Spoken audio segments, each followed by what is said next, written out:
Unidade Curricular Comunicação Analógica, Bloco 1. Neste bloco, iremos estudar os conceitos básicos do princípio de comunicação. Começaremos com a voz humana, que foi o primeiro meio de comunicação, mas ela tem uma limitação de alcance físico, chegando somente a poucos metros em ambiente aberto e com uma frequência que varia de 50 a 3.400 Hz. Outros métodos e instrumentos foram inventados de forma a transmitir as informações orais, como, por exemplo, artefatos que emitiam som como tambor, casca oca de árvore e etc. Uma definição que se utiliza em comunicação é o conceito de sinal, que representa um som, mensagem, que é uma somatória de sinais, e informação, que é uma somatória de mensagens. Por exemplo, vamos analisar a frase escrita engenharia é no ENIAC. Cada palavra que compõe a frase acima é um sinal, sonoro ou visual. A palavra engenharia, por exemplo, corresponde a uma somatória de sinais, sendo, portanto, identificado como mensagem, e a somatória das mensagens é a informação que, no caso, corresponde a engenharia é no ENIAC. Além dos sinais escritos, temos outras formas atuais de representar a mesma informação, mas de forma diferente através, por exemplo, de códigos binários, combinação de letras, palavras em outra língua e etc. A partir daí, podemos definir que comunicação é a transmissão de um conjunto de sinais, de um ponto a outro, através de uma sucessão de processos. Este conjunto de sinais são levados de um ponto a outro através de um meio físico de propagação, que podem ser a atmosfera, vácuo, linhas físicas como cabos de cobre, coaxiais e fibras óticas. Então, o processo de comunicação consiste na geração da mensagem, a descrição do sinal da mensagem, a codificação destes sinais em símbolos, a transmissão ao destino desejado.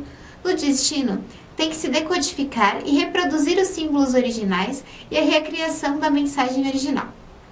Vamos definir o que significa sinal, como sendo uma função de uma ou mais variáveis que veicula sobre informações sobre a natureza de um fenômeno físico.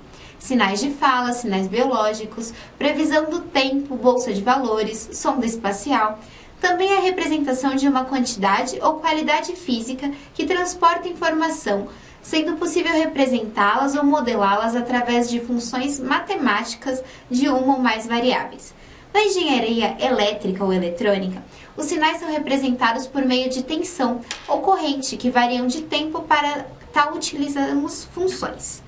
Os sinais podem ser definidos como determinísticos, que podem ser representados por uma função analítica, aleatórios, quando não são representados por funções e sim características estocásticas, de tempo contínuo, quando os valores são definidos em cada ponto ao longo do tempo, de tempo discreto, quando os valores apenas existem em determinados instantes do tempo, analógicos, quando há uma variação contínua da amplitude, digitais, quando há variações discretas da amplitude, periódicos, quando o sinal se repete N vezes em um intervalo físico, aperiódico, quando o sinal não se repete no intervalo fixado, sinal no domínio da frequência, quando os sinais são representados apenas pelos seus parâmetros de frequência, magnitude e deslocamento de fase. Sinal no domínio do tempo, quando os sinais são representados através de análise matemática em relação ao tempo, ou seja, uma função do tempo. O sinal também pode ser representado como um sinal real, ou seja, dentro do E imaginário quando representado. Os sinais podem ser representados em um diagrama cartesiano x e y, sendo que o eixo x é o sinal real e o eixo y o sinal imaginário.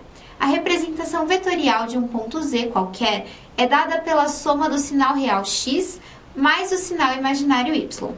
Podemos fazer diversas operações matemáticas com o sinal, tais como multiplicação de um escalar, que corresponde a alterar a amplitude de um sinal se o escalar for positivo, aumenta a amplitude do sinal se o escalar for negativo, diminui a amplitude do sinal. Dizemos que neste caso há uma atenuação do sinal escalonar no tempo que corresponde a modificar a duração do sinal no tempo. Ou seja, estaremos multiplicando a variável tempo por um escalar. Se o escalar for positivo, o sinal será comprimido no tempo. E se o escalar for negativo, o sinal expande no tempo. Por hoje é só, até a próxima!